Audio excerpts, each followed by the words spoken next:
फिर मैं क्वेश्चन 3.3 जो ना वो एक्सरसाइज कर रहा हूँ। उसमें देखिए क्वेश्चन नंबर 1 में लिखा हुआ है कि ए साइड ए लिखा हुआ है 1 2 3 4 है। फिर लिखा हुआ है इसके आपने रिलेशंस फाइंड करने हैं ए के। फिर वो कह रहा है कि हमें डोमेन और रेंज फाइंड करें। कुछ इसकी कुछ टाइप्स इसमें बताई हुई हैं, 4 टाइप्स में, जिसमें y इक्वल टू एक्स के है, फिर y और x को प्लस करें 5 आना चाहिए, फिर y x greater than less than और ग्रेटर दैन 5 से बताया गया है। 4 पार्ट्स में बेटा मैं कोशिश सॉल्व करता हूँ आपके सामने ना। यहाँ पे बेटा जब हम रिलेशंस फाइंड करते हैं ना, सबसे पहले हमें ऑर्डर्ड पेयर चाहिए होते हैं। तो वो कह रहे हैं ए के रिलेशन मालूम करें, तो हम ए को ए सेट ए को ए से मल्टीप्लाई करेंगे। अब ये मल्टीप्लाई करने में सेट्स को अब पेयर बनाएंगे सबसे पहले। तो 1 से ना हम चारों पेयर बनाएंगे, यानी 1 से हम 2 का पेयर बनाएंगे, फिर 1 से हम 3 का पेयर बनाएंगे, फिर 1 से हम 4 का पेयर बनाएंगे। यानी हमने इससे कम से कम 3 पेयर बन रहे हैं हमारे पास। उसके बाद 1 से मैंने इन सब के पेयर बनाने हैं, 1 से 1 का भी बनाना था, मैंने नहीं बनाया। 1 से 1 का बना, 1 से 2 का बना, 1 से 3 का बना और फिर 1 से 4 का बना। ठीक है, 4 पेयर आ गए हमारे पास। अब मैंने 1 के साथ 2 के साथ सारे पेयर बनाने हैं। तो 2 के साथ मेरे पास 1 का बनेगा, फिर 2 के साथ 2 का बनेगा, फिर 2 के साथ 3 का है और फिर 2 के साथ 4 का पेयर है। फिर 3 से सारे पेयर बनेंगे, 3 से 1 का, 3 2 आ गया है, फिर 3 आ गया और फिर 3 4 आ गया। ठीक है बेटा, और लास्ट में हमारे पास आएगा 4 के साथ 4 1 आ गया है, फिर 4 2 आ गया, 4 3 आ गया और 4 4 आ गया बेटा। ये टोटल हमारे पास 16 पेयर बनेंगे। 1 2 3 4 5 6 7 8 9 10 11 12 13 14 15 16 पेयर बने। 1 1 से मैंने स्टार्ट किया इसको। ठीक है, अब ये हमारे पास रिलेशंस बन गया है। इस रिलेशन यानी आर का नाम हम देंगे। नेक्स्ट वो कह रहा है इसका फर्स्ट पार्ट में हमें कि जो है ना एक्स और वाई जो इक्वल है वो सेट समझ निकालने हैं। हमारे पास सेट कौन कौन से इक्वल आ रहे हैं। एक तो हमारे पास 1 और 1 हमारे पास आ रहा है, फिर हमारे पास 2 और 2 आ रहा है, फिर 3 और 3 हमारे पास सेम आ रहा है और 4 और 4 हमारे पास सेम आ रहा है। ये सेट आ रहे हैं, हमने इसको R1 का नाम दे दिया। फिर हमें वो कह रहा है कि इनकी डोमेन और रेंज फाइंड करें। और डोमेन क्या होती है, डोमेन में हमें सबसे पहले नंबर लिखे होते हैं। डोमेन में बस पहले नंबर कौन कौन सा आ रहा है, 1 आ रहा है, 2 आ रहा है, 3 आ रहा है और 4 आ रहा है। उसके बाद वो कह रहे हैं इसकी रेंज फाइंड करें। और रेंज में हमने क्या करेंगे कि जो सेकंड नंबर है यानी वो भी 1 2 3 और 4 आएंगे हमारे पास। तो पहले पार्ट का हमारा ये आंसर आ गया। पहला पार्ट हमारा मुकम्मल हो गया। इसमें रेंज बतानी, डोमेन बताना हमने। नेक्स्ट पार्ट में हमसे उसने कह रहा है कि ऐसे पेयर निकालें जो दोनों को प्लस करें पर 5 आ जाए। अब हमने देखना है बेटा, जैसे 4 और 1 5 आ रहा है, फिर 3 और 2 5 आ रहा है, फिर इसी तरह और ये 4 1 5 आ रहा है। ठीक है, जो इस तरह के पेज हैं ना वो सारे पेज मैं निकाल के नीचे रख दूंगा, इसे R2 का नाम दे दूंगा मैं। हमारे पास एक तो आ गया, मैं यहाँ पे नोट कर रहा हूँ, हमारे पास आ गया 1 4 आ गया बेटा, फिर 2 3 आ गया है, फिर हमारे पास 3 और 2 भी आएगा और फिर 4 और 1 भी आएगा। ठीक हो गया, ये मेरे पास पेयर R2 आ गए। अब इसकी डोमेन कह रहा है, हमने वो निकालनी, मैंने पहले नंबर निकालने। तो 1 आ गया, 2 आ गया, 1 2 3 और 4, 3 और 4। अब रेंज फाइंड करनी बेटा हमने। तो रेंज में हमें क्या करेंगे, सेकंड वैल्यू 4 3 2 1, 4 3 और 2 और 1 आ गया। ठीक है बेटा, नेक्स्ट पार्ट में वो कह रहा है कि दोनों को प्लस किया और वो 5 से छोटा आना चाहिए। अब देखिए यहाँ पर 7 1 को प्लस किया, 5 से छोटा है, 2 5 से छोटा है, 3 1 5 से छोटा है, तो 2 1 5 से छोटा है, ऐसे 2 2 4 5 से छोटा है। ये सारे पेयर मैंने नीचे निकाल लिए जो कि 5 से छोटे आ रहे हैं। अब मेरे पास 5 से छोटे मैं यहाँ पे नोट करता हूँ, इसमें R3 का नाम दे देता हूँ बेटा। हमारे पास सेट्स कौन कौन सेट आएगा, एक तो मेरे पास 1 और 1 आ गया है। ठीक है, ये नज़र नहीं आ रहा था, अब नज़र आएगा। उसके बाद हमारे पास 1 2 आ गया है, फिर हमारे पास 1 3 आ गया है, फिर 2 और 1 आ गया है, फिर हमारे पास 2 और 2 आ गया है, फिर हमारे पास 3 और 1 आ गया। ये सारे वो पेयर हैं जो 5 से छोटे आ रहे हैं। अब वो कह रहे हैं इसकी डोमेन मालूम करें। डोमेन में पहले नंबर होते हैं, 1 आ रहा है। अब देखिए इसमें कुछ नंबर रिपीट हो रहे हैं, आपने याद रखना जो नंबर रिपीट हो रहे हैं वो नीचे नहीं आते। 1 1 1 2 2 3, यानी 1 2 और 3 एक एक मरतबा आएगा। बस रेंज आ गया मेरे पास बेटा। रेंज में मेरे पास देखो 1 2 3 यही आ रहा है, 1 2 और 3 आ रहा है मेरे पास। ठीक है, हमने ये भी 1 1 टाइम ही लिखना है। लास्ट पार्ट में इसमें जो 4 पार्ट है उसमें वो कह रहा है हमें कि दोनों को प्लस किया जो 5 से बड़ा आना चाहिए। वैसे हमने वहाँ से पेयर निकाले तो हमने इसको R4 का नाम दे दिया। अब लेकिन R ही लिखना है अपने, R 1 2 3 4 लिखना है, चाहे तो लिख लें चाहे ना लिखें। इससे 2 और 4 हमारे पास 6 बन रहा है, फिर 3 और 3 हमारे पास 6 बन रहा है। उसके बाद 3 और 4 7 आ रहा है, फिर हमारे पास 3 और 4 के बाद आ गया जी 4 और 2 आ रहा है एक सेट हमारे पास, फिर 4 3 हमारे पास आ रहा है, एक 4 और 4 हमारे पास आएगा। ठीक है, ये लास्ट में मैंने कोने में लिख दिया है। अब वो कह रहा है इसकी डोमेन और रेंज फाइंड करें। अब हमें पता है कि डोमेन जो है पहले नंबर है 2 है 3 है 3 है 4 4 4, यानी 2 3 और 4 3 नंबर हमारे पास आ रहे हैं। और रेंज में सेकंड नंबर 4 3 और 2, वो भी 4 3 2 आ रहा है। ठीक है बेटा, तो ये हमारा आंसर आ गया उसके 4 पार्ट का। नेक्स्ट पार्ट बेटा स्टडी करते हैं। मैं कह रहा है विच डायग्राम रिप्रेजेंट द फंक्शन और विच टाइप। अब पहले सबसे पहले हमें फंक्शन का पता नहीं फंक्शन क्या होता है, मैं आपको बताता हूँ फंक्शन क्या है, और फिर हम उसकी डेफिनेशन पढ़ते हैं, फिर हम उसके कंडीशंस पढ़ते हैं। ठीक है, ये मेरे पास फंक्शन आ रहा है जिसमें लिखा हुआ है ये मेरे पेज नंबर 57 के ऊपर इसकी डेफिनेशन लिखी हुई है। A very important particular type of the relations is a function define as below. Let A and B are two non empty set. सबसे पहले शर्त इसकी है कि नॉन एम्प्टी सेट हों। फिर F is a relation from A to B होना चाहिए, और एफ जो है ना वो सब सेट हो ए मल्टीप्लाई बी का। हम जो पेयर बनाते हैं अभी हमने जैसे पेयर बनाए सीखे थे, ए मल्टीप्लाई ए किया था हमने क्वेश्चन 1 में। वो कह रहा है जो दो सेट दिए गए उनके जो पेयर बनाए हैं जिसे हमें ऑर्डर्ड पेयर कहते हैं उनके सब सेट हो हमारे पास एफ। जिसे फंक्शन हमें आर का नाम देते हैं, फिर एफ लिखा हुआ है।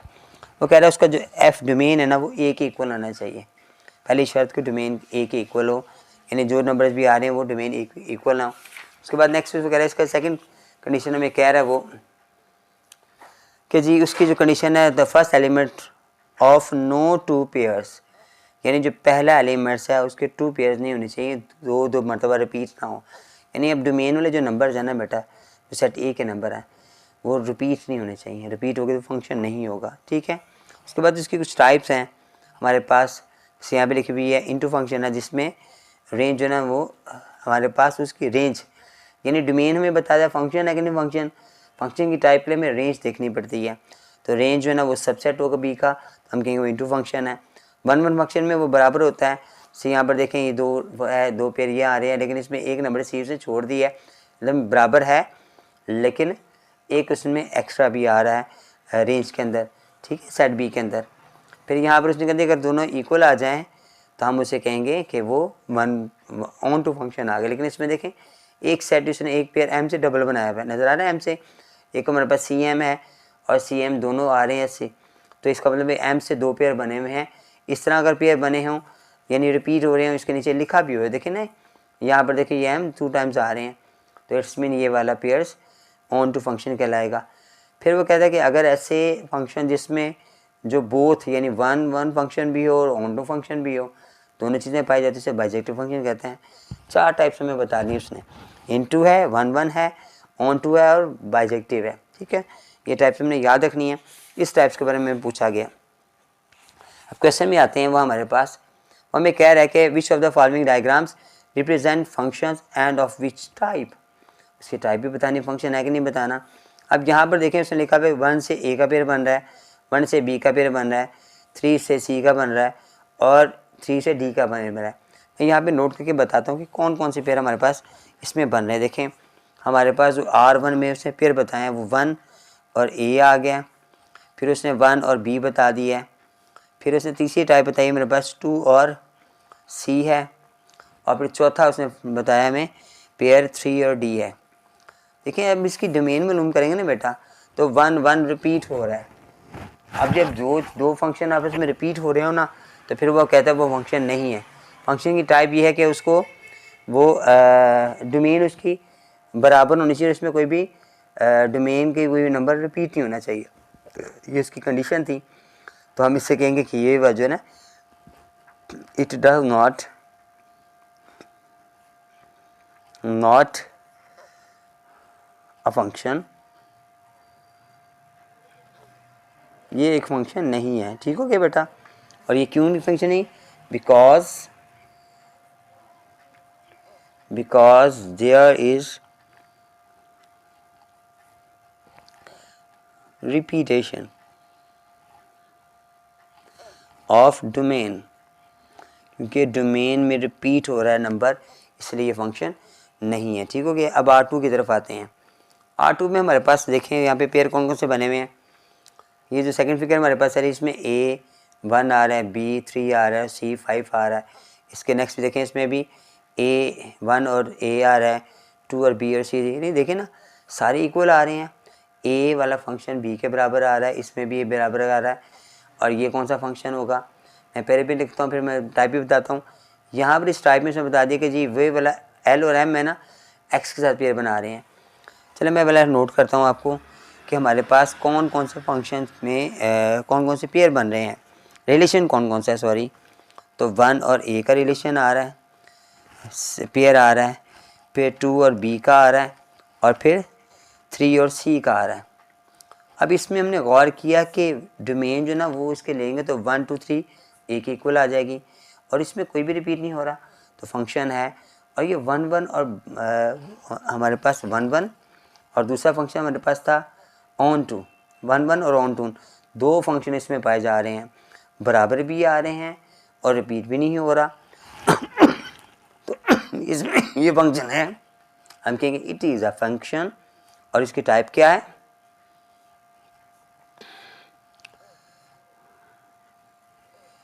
It is a function. और फिर क्या होगा इसे, हम इसे बाइजेक्टिव का नाम देंगे। और टाइप कौन सी है इसकी? सो इट इज़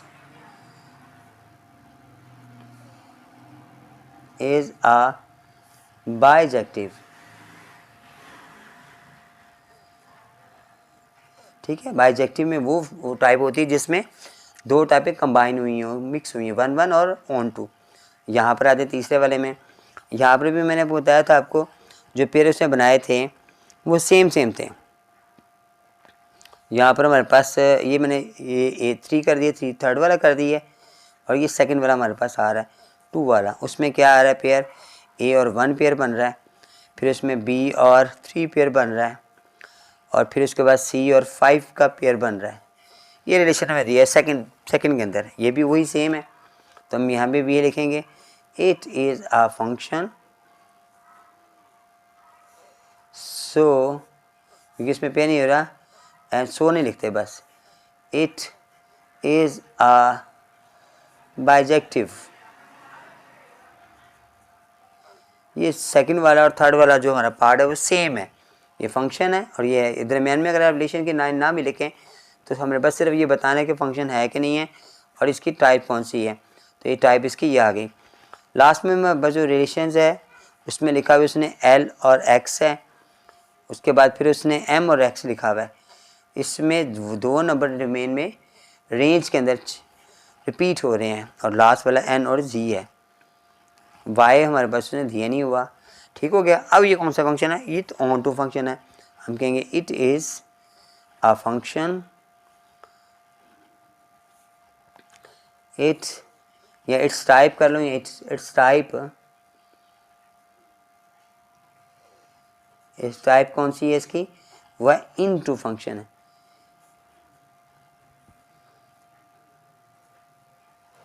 ये इन टू फंक्शन में लिखा, ठीक है, इन टू फंक्शन। ठीक हो गया बेटा, ये इन टू फंक्शन हमारे पास आ गया। अब क्वेश्चन 3 में हमारे पास आते हैं। क्वेश्चन 3 के अंदर बेटा देखें, ये लिखा हुआ है जी, हमारे पास एक इक्वेशन दी गई है, इसमें 3x+2 लिखा हुआ है, जी एक्स के साथ एच के साथ इक्वेशन दी गई है।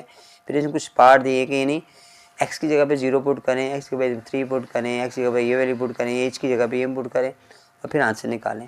क्वेश्चन मैंने यहाँ पे नोट किया हुआ है, तो हम कैसे करेंगे सॉल्व इसको। यहाँ पे लिखा है जी के साथ एक्स दिया हुआ है, तो पहले पार्ट में जी के साथ 0, यानी हमने जहाँ जहाँ पे हमारे पास एक्स आ रहा है वहाँ पे 0 पुट करेंगे। तो 3 के साथ 0 पुट किया मैंने, और +2 तो 0 +2 तो 2 हमारे पास आंसर आ गया। ठीक है, बस इक्वेशन इतना सही है। सेकंड पार्ट में हमारे पास इक्वेशन दी हुई है, उसने लिखा हुआ है, इसमें कह रहा है वो -3 पुट करें, तो हमने जी के साथ -3 पुट किया, -3 है, फिर -3 और +2, तो हमारे पास आ गया माइनस, ये आ गया 9 और +2 किया तो -7 हमारे पास इसका आंसर आ गया। थर्ड में हमारे पास जो आंसर आ रहा है उसमें 2/3 लिखा हुआ है, तो मैंने जी के साथ लिखा 2/3, फिर मैंने 3 के साथ लिखा 2/3 यहाँ पे लिखा और +2 किया, 3 से 3 कैंसिल हो गया और 2 और 2 4 हमारे पास आंसर आ गया।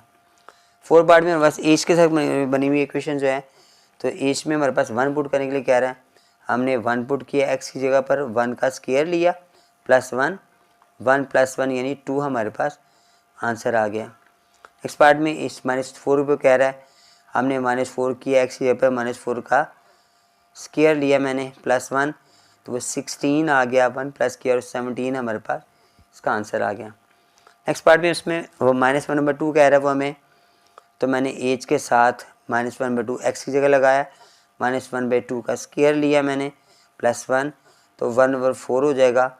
जब हम इसको प्लस करेंगे तो 5/4 इसका आंसर आ जाएगा, क्योंकि 4 1 4, 1 प्लस किया तो 5 आ गया, 5/4 आ जाएगा। ठीक हो गया। इस क्वेश्चन नंबर 4 में आ जाए बेटा, इसमें हमसे क्या कह रहा है, यहाँ कह रहा है कि हमारे पास है कि given that f(x) = ax + b + 1, ax + b + 1 हमें एक इक्वेशन एक्सप्रेशन है, तो वेयर a और b के हमने कांस्टेंट बताए हुए उसने और f बताया हुआ, अगर 3 रखते हैं तो 8 के इक्वल आता है और f को 6 रखते हैं तो वो 14 के इक्वल आता है। ठीक हो गया। फिर कह रहे हैं वैल्यू a और b की वैल्यू फाइंड करें, 2 इक्वेशन बनाएंगे हम उसमें और फिर उसके बाद हम उसमें वैल्यूज पुट करके इसको आंसर निकालेंगे। सबसे पहले मैं क्या करता हूँ, इसमें f जो है ना वो 3 पुट करते हैं मैं, यानी x की जगह 3 पुट किया तो a के साथ 3 आ गया + b + 1, तो वो कह रहा है वो इक्वल होगा 8 के। ठीक है, हमारे पास इससे पहले पार्ट में लिखा हुआ था। अब मैंने यहाँ पे इसको पुट किया, ये 3a आ गया + b आ गया, 1 को उठा के मैं वहाँ ले गया, माइनस हो गया, तो ये 7 हमारे पास आ गया। इक्वेशन 1 का नाम दे दिया मैंने। सेकंड इक्वेशन में हमारे पास था, दोबारा मैंने वही फार्मूला लिखा मैंने जो उसने में दिया हुआ है, ax + b + 1। अब यहाँ पर मैंने इस में वैल्यू पुट की 6, जब 6 पुट की मैंने x की जगह पर और इक्वल आ रहा था वो 14 के, तो यहाँ पर आ गया 6a + b, 1 वहाँ चला जाएगा, जाके माइनस होगा, तो 13 हमारे पास इक्वेशन सेकंड आ गई। हम अब क्या करेंगे, हम सब्ट्रैक्ट करेंगे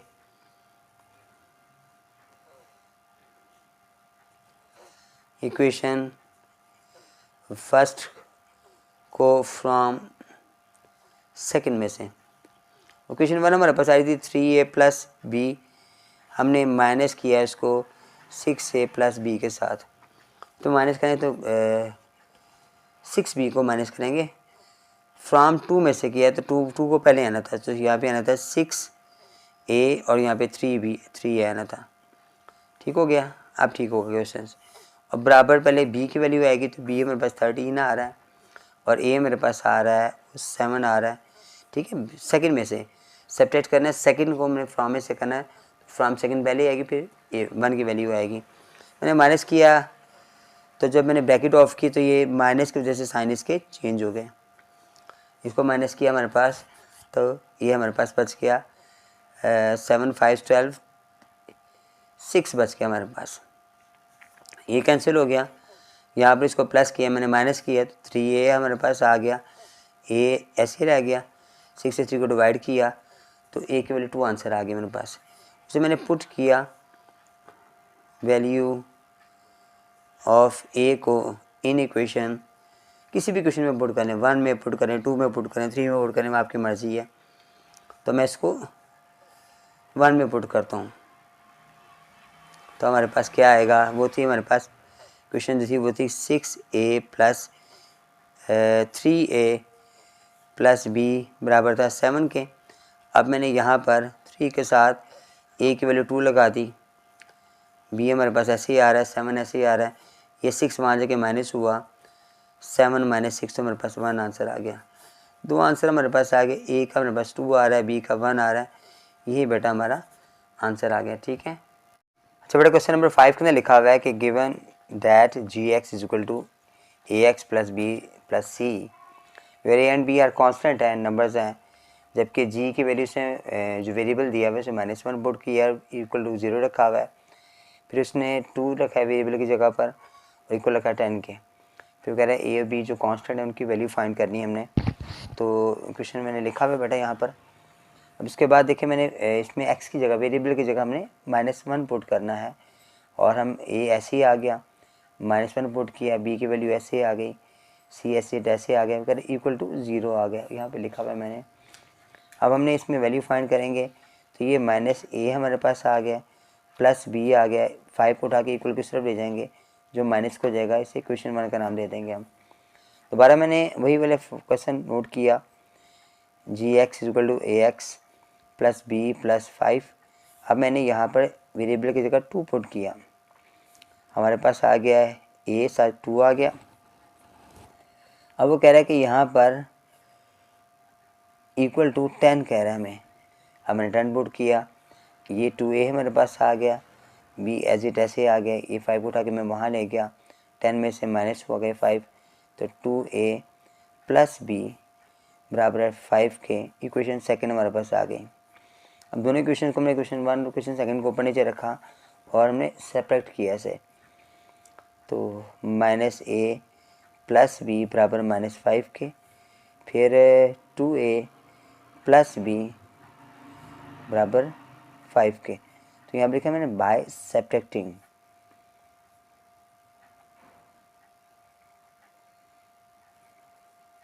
इक्वेशन सेकंड एंड फर्स्ट, दोनों इक्वेशन को मैंने माइनस किया। जब हम माइनस करते हैं तो हम नीचे वाले के साइन चेंज कर देते हैं। अब चेंज करने पर हमारे पास ये वाला कैंसिल हो गया, ये माइनस है, -2 -3 हो गया, और यहाँ पर ये माइनस, दोनों प्लस होंगे तो -10 हो जाएंगे। 3 वहाँ जगह डिवाइड होगा, -10 डिवाइड बाई -3, दोनों कैंसिल हो गए माइनस आपस में, तो 10/3 मेरे पास आ गया। अब ये वैल्यू को मैंने क्या करना है, पुट करना है इन इक्वेशन फर्स्ट में पुट कर लेंगे, सेकंड में पुट कर लें आप, तो इसे ए की जो वैल्यू हमारे पास आ रही है, हमारे पास इक्वेशन क्या थी, वो थी -a प्लस b बराबर थी -5 के। अब मैंने यहाँ पे पुट की -10/3, क्योंकि यहाँ पे माइनस ऑलरेडी लिखा हुआ था, b एज इट ऐसे था, 5 ऐसे ही था। अब ये मैंने वैल्यू वहाँ लेके गया -5 और प्लस 10/3 हो गया, मैंने यहाँ पे एलसीएम लिया, 3 5 15, -15 में प्लस मैंने 10 किया, तो ये -5 मेरे पास आ गया नीचे, जबकि हमारे पास एलसीएम 3 आ रहा था, तो दो आंसर हमारे पास आ गए, 10/3 और -5/3, ये हमारा बेटा आंसर आ गया। इस पार्ट में बेटा स्टडी करते हैं उसका, उसमें हमारे पास उसने लिखा हुआ है, अब यहाँ पे जो फंक्शन दिया हुआ है हमारे पास, तो consider function of define by f(x is equal to 5x + 1), और यहाँ पर उसने कहा जी x वेरिएबल फाइंड करना है हमने, और 32 इक्वल रखा हुआ है उसने f(x) को, और x की वैल्यू फाइंड करने के लिए कह दिया।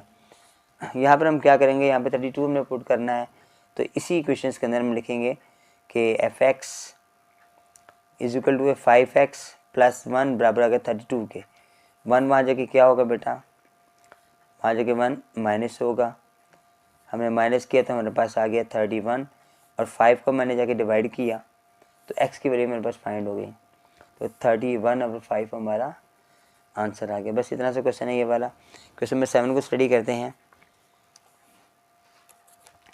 यहाँ लिखा हुआ है consider the function f(x is equal to ax² + b), ये फंक्शन दिए हमें दिया हुआ है, c और d उसने कहा कांस्टेंट है, जबकि अगर वो वेरिएबल की जगह पे 1 रखते हैं तो 6 इक्वल रखते हैं, -2 रखते हैं तो 10 इक्वल रखते हैं। यहाँ पे हमने c और d की वैल्यू फाइंड करनी, बस कांस्टेंट उसने चेंज कर दी, बाकी वैल्यू वही है, जो क्वेश्चन तो सेम ऐसे ही है। मैंने यहाँ पर पहले क्या करेंगे, हम f1 पुट करेंगे, तो हमारे पास आ गया 1 का स्क्वायर, d एज इट ऐसे ही आ गया, इक्वल टू उसने बताया है 6 के, मैं 6 रखा, ये हमारे पास इक्वेशन बन गई c + d is equal to आ गया 6 के, इक्वेशन हमारे पास 1 बन गई। सेकेंड क्वेश्चन में वो कह रहा है, दोबारा मैंने क्वेश्चन को पुट किया, cx² + d, और हमारे पास यहाँ पे पुट करना है हमने -2 पुट करना है। सी के साथ मैंने लगाया -2 का स्क्वायर प्लस डी और इक्वल टू उसने कहा जी 10 रखेंगे। यहाँ पे आ गया 4, इसका स्क्वायर लेंगे तो प्लस का 4 आ जाएगा, सी आ गया प्लस डी आ गया इक्वल टू 10 आ गया। इक्वेशन मेरे पास सेकंड आ गई। अब मैंने सब्ट्रैक्ट किया इसको, बाय सब्ट्रैक्टिंग हम करेंगे क्वेश्चन 1 सेकंड को। हमारे पास क्वेश्चन 1 हमारे पास आती है सी प्लस डी बराबर है 6 के, यहाँ पे 4c plus d equal to आ गया 10 के। मैंने इनके जो साइन है नीचे वालों के वो चेंज किए हैं ताकि ये कैंसिल हो जाए। अब इसमें से माइनस किए तो -3xc आ गया, यहाँ माइनस किए तो माइनस हमारे पास 4 बच गया। अब ये वहाँ जाके डिवाइड हुआ तो हमारे पास आगे -4 को -3 से डिवाइड किया तो माइनस माइनस से कैंसिल हो गए, तो 4/3 हमारा जो ना बेटा आंसर आ गया। अब इसे क्या किया मैंने पुट किया, जैसे सी इज इक्वल टू ये है ना in equation, put in equation. First में इसको मैंने पुट किया, फर्स्ट इक्वेशन मेरे पास ही C plus D is equal to 6 था, वहाँ मैंने सी की वैल्यू लगाई 4/3 प्लस डी था इज इक्वल टू 6 आ रहा है, ये वहाँ जगह माइनस हुआ 6 - 4/3 आ गया। अब 3 6 18 हो गया, माइनस किया 4 से हमने तो हमारे पास आ गया 14/3। तो आंसर हमारे पास आ गया बेटा। एक तो हमारे पास पहला आ रहा है सी की वैल्यू 4/3 आ रही है, इसकी 14/3 हमारे पास आ रही है। दो आंसर हमारे पास सी और डी की वैल्यू आ गई, यही हमारा आंसर आ गया बेटा। एक्सरसाइज भी मुकम्मल हो गई हमारी। इंशाल्लाह नेक्स्ट एक्सरसाइज के साथ आपसे मुलाकात करूँगा। अस्सलाम वालेकुम।